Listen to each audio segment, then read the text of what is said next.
Good afternoon, everyone, and to the members of the board of the Stone Mountain Memorial Association. My name is Steve Bradshaw, and I've lived about 5 miles from the west gate of Stone Mountain Park for the past 27 years. And over the course of the past 27 years, I've enjoyed this space many times. I've taken my friends and relatives to the top of the rock many times. I've played Stonemont and Lakemont golf courses many times. When my nephews were young, my wife and I took them to the laser show on a number of occasions. And many times I've marveled at the natural beauty of this space. And likewise, over the past 27 years, I've driven on Robert E. Lee Boulevard, Stonewall Jackson Drive, Jefferson Davis Drive, among many others. And I've walked by the Confederate flag terrace that stands at the base of Stone Mountain many times. The time has come for those salutations to a bygone era to be dispensed with, or at a minimum, a serious conversation about how to address these matters should commence immediately.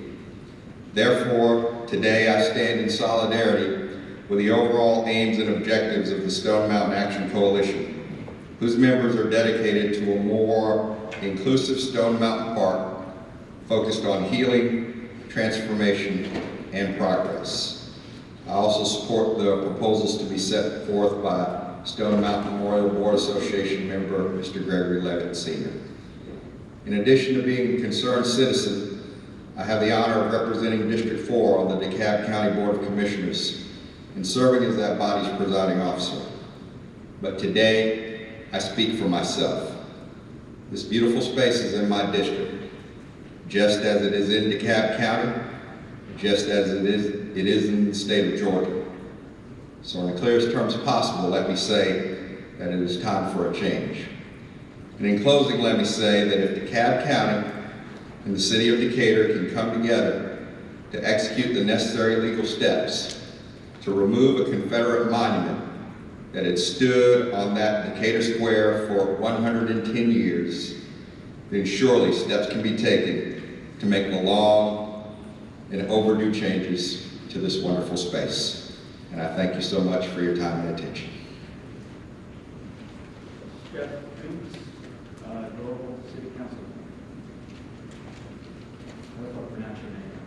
That's fine. I'm Steffi Coombs, Mayor Pro Tem of the City of Doraville.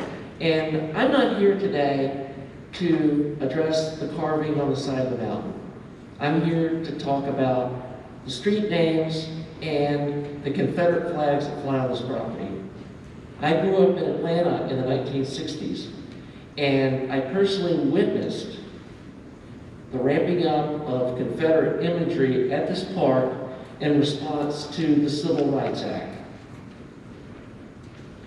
There's nothing in state law that requires the glorification of the Confederate South and the extreme white supremacy that existed during those times.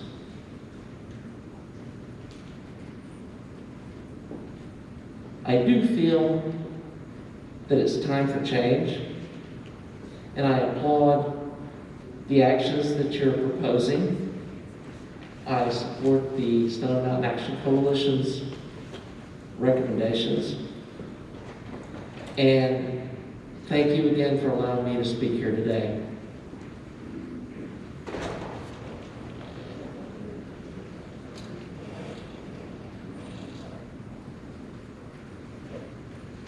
State Representative Mitchell, would you like to come forward? Yeah. I'm grateful. I have a second.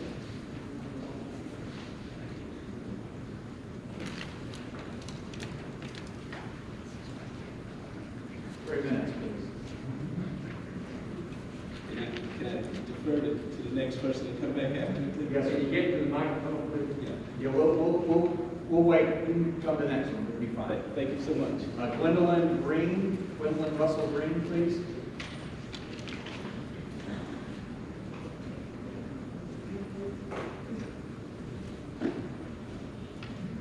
Good afternoon. I'm here representing myself, and a dear friend of mine who came to me to discuss what changes she felt might be needed at the Stone Mountain Park. We were colleagues several years ago, working in Dunwoody, and as she talked with me, she's done extensive research on what changes there have been through the years. And one of the things for which we both agree is that there are changes that must be made. I was unaware of the organized Stone Mountain Coalition effort when I was presented with this opportunity. However, it simply says to me, and I know some of you may be of the same belief that I am, which is Christian, then when God wants something done, he plants that seed and that idea in more than one place.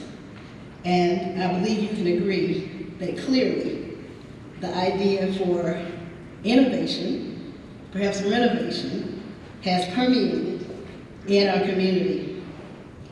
One of the things that I do, I'm a professional poet, I'm an artist, and so we had an idea that we could do some arts kinds of activities here in the park.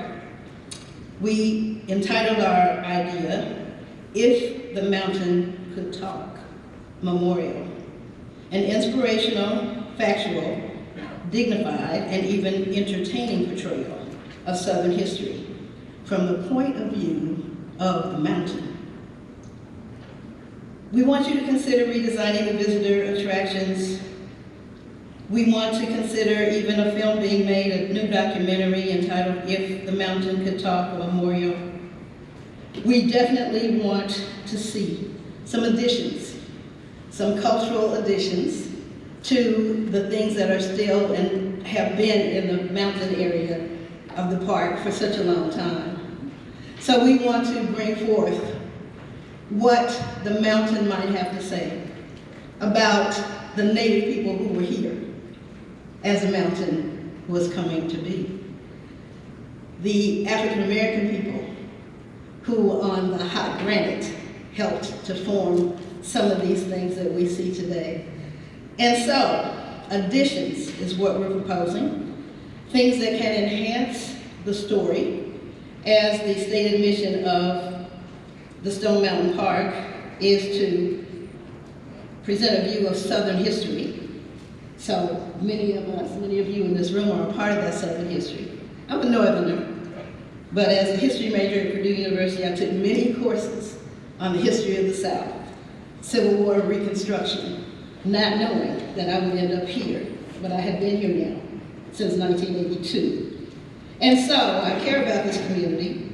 I remember that the Ku Klux Klan marched in full regalia through the street, main street of downtown Stone Mountain when I moved here. And I also remember, as president of Alpha Kappa Alpha sorority's Stone Mountain Lithonia chapter, when the Liberty Bell was placed there by Mayor Chuck Burris. We took a photo there as a group. We came to the mountain and we have used the mountain, we have enjoyed the park, and we feel that it is time to enhance the cultural opportunities that will bring more people joy and satisfaction in the Stone Mountain Park. So we have yet another proposal that we want to present to be considered. We're delighted to hear that all these things are up for consideration. So this is one more piece, and I'd like to present those to you now. Thank you. Representative Mitchell.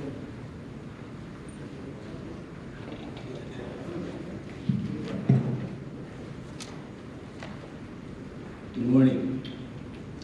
We just start off that the Confederates may have lost the Civil War, but they did win the war over its official memory. They fought in popular literature books, school curricula, but also on courthouse steps, city squares, capitals, and Granite Rock, where they erected monuments to the Confederacy.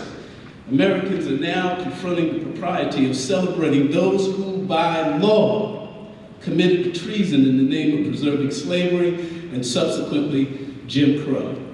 I want to also mention to you that Germany in 1945 is a useful comparison. Most Nazi relics were banished from public view. The example of Germany's post-war denazification may offer a way forward for this country, this state, and indeed Stone Mountain Park.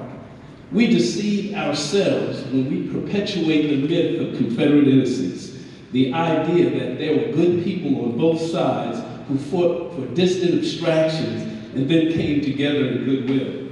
In 1956, the Supreme Court ruled bus segregation laws were unconstitutional. The Georgia legislature responded by adding the Confederate battle flag to its own. President Johnson signed the 1964 Civil Rights Act banning employment discrimination. The Georgia legislature responded by renaming Fair Street Memorial Drive. Starting at the Capitol, it runs all the way to Stone Mountain Park, which at that time was the meeting place of the Klan and remains a memorial to the Confederacy to this day. Previously, as Vice Mayor of the City of Stone Mountain, I authored legislation that helped change the name of Memorial Drive that runs through the city to James B. Rivers Memorial Drive. James Rivers was the first African-American employee in the city's history. Despite his character, education, and aptitude, the only job he could hold at that time was in the sanitation department. But Mr. Rivers was resolute and worked his way all the way up to chief of police. In Germany, you will not see neo-Nazis converging on monuments to Adolf Hitler or other Nazis because no such monuments exist. Long ago, they came to grips with their history. I find it telling that you will find Nazis and Klansmen in this country honoring